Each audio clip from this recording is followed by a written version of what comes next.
Front and centre in the mainstream media in the past few months, I suppose, has been the anti-Semitism problem in the Labour Party.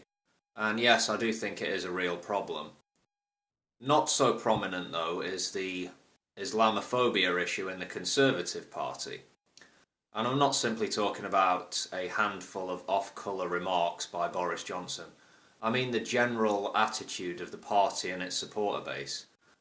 When Hope Not Hate, an anti-fascist organisation, finds that Conservative voters are more likely to hold anti-Muslim beliefs or views, well, colour me not surprised. The London mayoral race of 2016 was an example of the Conservative Party not covering itself in glory, let's say.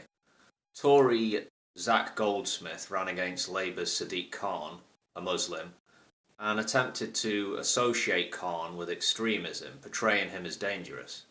It was classic dog whistle politics, in truth. The UK's first female Muslim cabinet member, the peer, Baroness Warsi, has been saying for years that Islamophobia is a problem in the Conservative Party, and the ongoing complaint is that nothing substantial is being done to address the issue. In fact, she has accused the Prime Minister of burying her head in the sand over this. But saying that, fairly recently, a handful of Tory party members were suspended from Facebook for Islamophobic posting, so that's something. Going back to the London mayoral campaign of 2016, Muslim Tories did speak out against the tactics, language being used, the thinly veiled anti-Muslim message being pushed, made people uncomfortable, but former Defence Secretary Michael Fallon said at the time it was part of the rough and tumble of politics.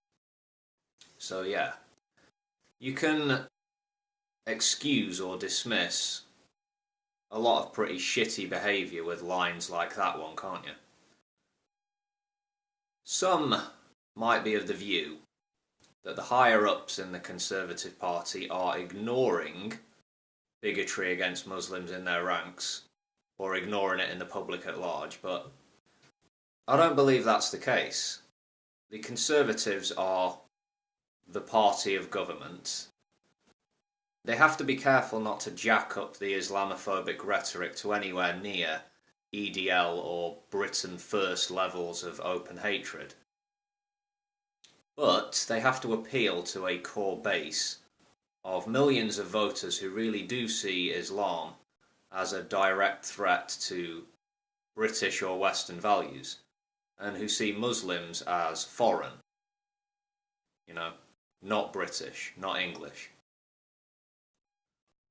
There really is a fringe threat posed to our country and other European nations by a small minority of religious nutjobs of the Muslim persuasion and religious nutjobs of other religious persuasions.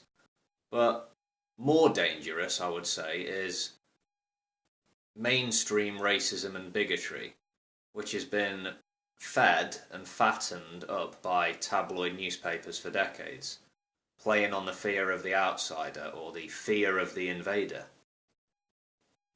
The party UKIP, which has effectively collapsed in recent times, a lot of their voters have returned to their Conservative Party roots.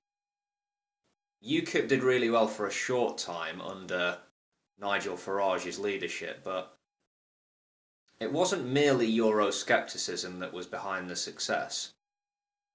Anti-Muslim sentiment and fear of foreigners run through that party.